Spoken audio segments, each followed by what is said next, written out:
Did you know? In the early 1800s, freed African Americans were promised a new beginning in Africa. They were told they'd return home as liberators. What they became instead was colonizers. When these freed slaves arrived in Liberia and Sierra Leone, they didn't come as equals to the indigenous Africans already living there. They came with American ideas, American culture, and American supremacy. They built plantations. They enslaved the local populations. They created a ruling class that mirrored the very system that had oppressed them. In Liberia, these returnees called themselves Americo-Liberians. They wore top hats and tailcoats in the African heat.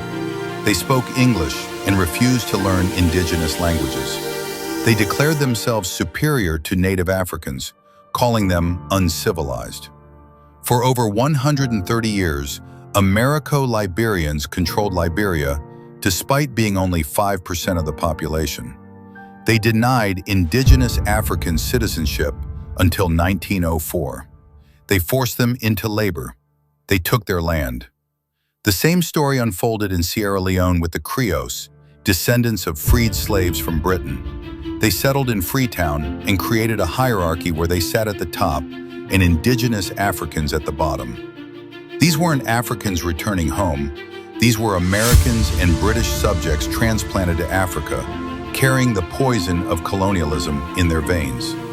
The tragedy is that they knew oppression intimately, yet chose to become oppressors. They had tasted freedom and used it to deny freedom to others. This is what happens when you adopt the mentality of your oppressor. You don't break the cycle, you become it. Follow and share this page for more true African history that textbooks won't teach you.